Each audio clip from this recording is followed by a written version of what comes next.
Markedsanalyse for Wupti.com af Martin, Jakob, Camilla og Joachim.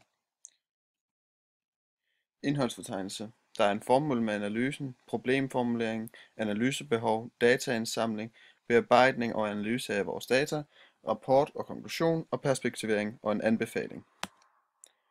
Formålet med analysen er at afdække unge under 20 års køb på internettet med henblik på at øge salget hos Wupti.com. Problemformulering. For at kunne løse selve formålet med analysen, er der nogle underspørgsmål, som vi bliver nødt til at løse. For eksempel, hvor mange penge bruger unge mennesker i gennemsnit på e-handel om måneden? Hvad bruger unge mennesker de fleste af deres penge på e-handel? Analysebehov. Behovet for at belyse unges købsvaner på nettet er meget relevant i forhold til forøgelse af salget. Med en viden inden for unges købsvaner kan Wupti.com lave en målrettet/tilpasset reklame for netop at range de unges interesser. Så har vi dataindsamling. Ved dataindsamling har vi primært benyttet desk research og herunder eksterne datakilder som forskellige skriftlige kilder samt databaser og øvrige kilder. Skriftlige kilder. I arbejdet med blok 1 udarbejder vi en sammenfatning af det læste, hvor man undervejs i artiklerne berører flere relevante oplysninger omkring e-handel. En enkelt artikel er også rettet mod Wupti.com og Dansk Supermarkeds overtagelse af firmaet.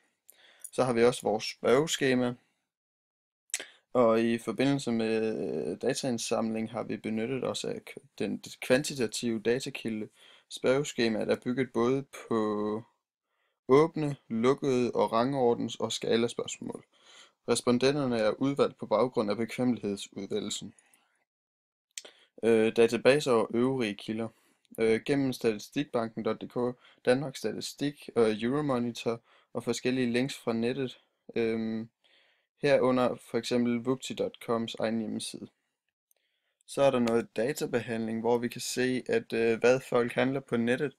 Det kan for eksempel være kvinde. Der er 12 ud af 24, de handler for det meste tøj og sko, og mænd, der er det med tøj og sko, der er det 5 ud af 24.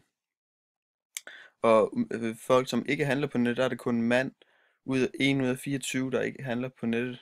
Og fritids- og hobbyting, der er en kvinde, der er det 1 ud af 24, og mand 2 ud af 24, der handler hobbyting. Og der er 3 ud af 24 mænd, som handler elektronik, altså PC, mobil og tv osv. Og om de helst vil handle i danske eller i udlandske hjemmesider, der er det, de vil både handle på danske og udlandske. Det er både mand og kvinde, der er der 5, der vil ud af 21. Og i danske, det er der 5, der helst ved af kvinder, og 3 af mænd. Og udlandet 2, og 1 af mænd. Og forbruger måneden, kvinderne, der er der 10, der forbruger 0 til 500 kroner, og 3, der forbruger 500 til 1000 kroner, og ved mænd, der er der 6 fra 0 til 500, og 2 fra 1000 til 1500. Og om de vil helst ved en fysisk eller en online butik, der er der, ud af kvinderne, der er der 10, der helst vil i en fysisk, og 2, der vil en online, og mænd, der er der 7 i en fysisk, og 4 i en online. Om man er tryg ved at handle på nettet. Og kvinder, der er der 12, der er tryg ved og sikker ved e-handel, og 1, der ikke er. Og ved mænd, der er der 10, der føler sig sikre, og 0, der føler sig usikre. Ved køb af dagligvarer på nettet, der er kvinderne, de vil gerne købe ind på nettet. Det er 3, der gerne vil det. Nej, det er der 4, der ikke vil. Og ved ikke, det er der 6. Og ved mænd, der er det 2, der siger ja. Og nej, der er der 4. Og ved ikke, det er 5. Og ved design på hjemmesiden, der er kvinderne, der siger 9, at det betyder rigtig meget. Design, der er mindre betydning, det er der 3, der siger. Og ved mændene, der betyder designet altså, der er 7 mænd, der siger, at det betyder rigtig meget, og 3 mænd, der siger, at det er mindre betydning. Så har vi også andel af internethandlernes køb af varer og tjenester på nettet. Der kan vi se, der er det billetter og koncerter, der bliver købt mest af på nettet. Og hvis vi går ned, så elektronik, den er på 7. pladsen. Analyse på spørgeskemaet. Lige meget køn, så er tendensen, at der bliver købt mest af på nettet af tøj og sko, hvorefter det er mændene mest køber på nettet af elektronik. Af de adspurgte respondenter, så handler begge køn både på udenlandske såvel som danske hjemmesider, dog er tendensen, at kvinder handler mere på danske hjemmesider end udenlandske. 66% af de adspurgte bruger mellem 0 og 500 kroner om måneden på e-handel, mens 20% af de adspurgte bruger mellem 500 og 1000 kroner om måneden på e-handel. Langt de fleste adspurgte foretrækker stadig at gå i fysiske butikker frem for at handle på nettet, nemlig 17 ud af 23, det vil sige 74% foretrækker at handle i en fysisk butik. Næsten alle føler sig trygge ved at handle på nettet. Kun en enkelt respondent ud af 23 føler sig usikker og utryg ved benyttelse af e-handel. Når det kommer til spørgsmål omkring dagligvarer, så har de adspurgt ikke en vist klar tillid til at handle dagligvarer på nettet. Næsten 50% ved ikke, om de kunne finde på at handle dagligvarer på nettet, mens 20% ikke har noget imod at shoppe dagligvarer på nettet. Resterende 30% kunne ikke finde på at handle dagligvarer på nettet. Godt 3 ud af 4, det vil sige 72,7% af de adspurgte, siger, at design det betyder meget på hjemmesiden for troværdigheden og virksomheden. De resterende 27,3% finder det meget vigtigt, at designet er flot, når de skal vurdere troværdigheden af en virksomhed. Hvis man kigger på forbruget i de danske hjem i 2014, er der tale om et rekordår for alle kategorier. Det vil sige, at danskerne bruger flere og flere penge på e-handel end nogensinde før. Af markedsandele kan vi se, at der er en markedsdeler i bestseller, som blandt andet ejer Jack Jones. Vupti har en markedsandel på 1,3% og indtager derfor en 9. plads. Vores konklusion på det her, det er 2 sekunder. Vores konklusion, ud fra analysen og spørgeskema kan vi sige, at Vupti.com kan bruge følgende. Selvom det er tøj- og skobranchen, som er domineret på e-handlen, så er elektronik det, som mændene køber mest af. Det vil sige, at mænd generelt gerne vil modtage gode tilbud omkring elektronik og bruge nettet for at finde netop det rigtige elektronik.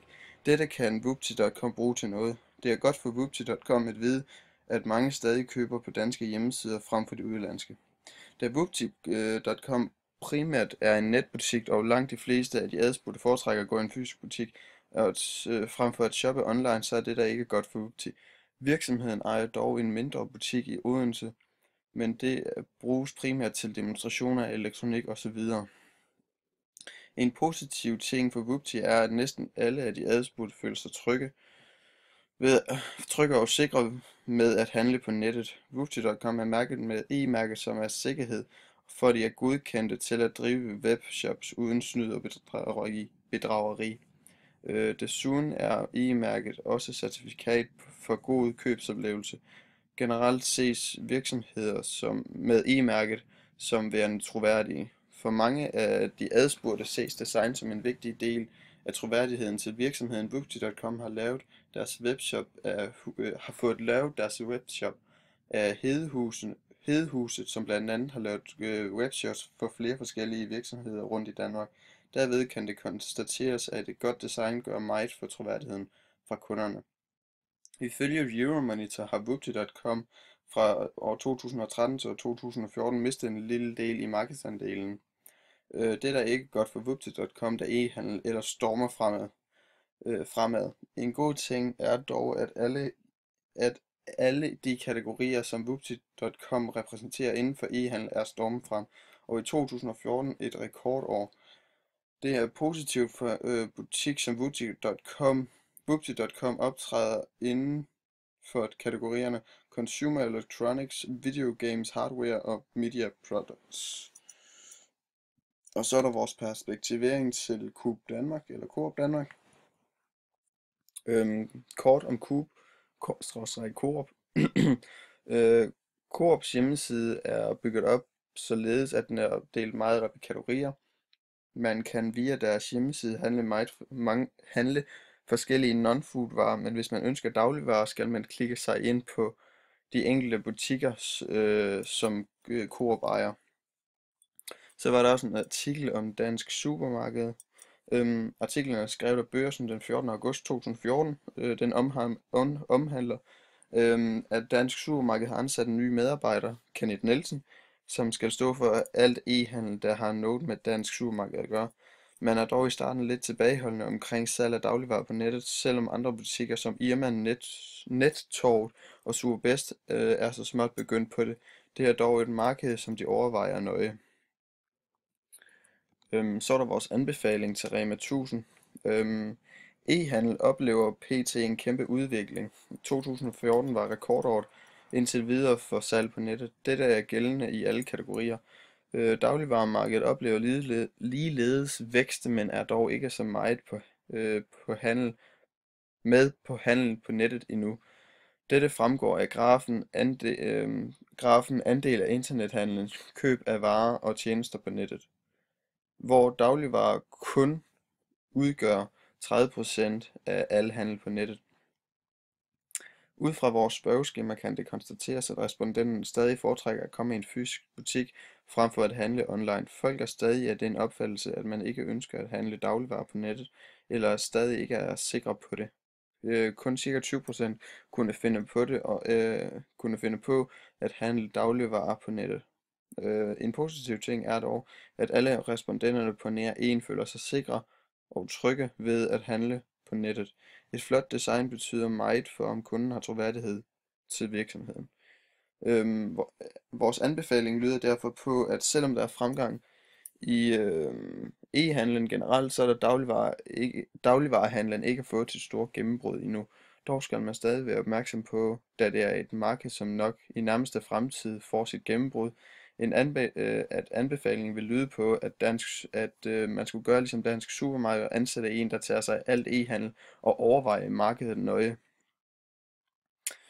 Hvis Rema 1000 beslutter sig for at gå ind i e-handel, er der flere ting, som de skal udmærke sig på. Man skal give kunden et godt indtryk af, at man har brugt tid på designet, og man betyder meget for kunden, at designet er i top, og en ting er også, at det taler for, at folk har tiltro til e-handel. Desuden er det en vigtig ting, at bekvemmeligheden er i top for kunden. Det skal være så let for kunden som overhovedet muligt.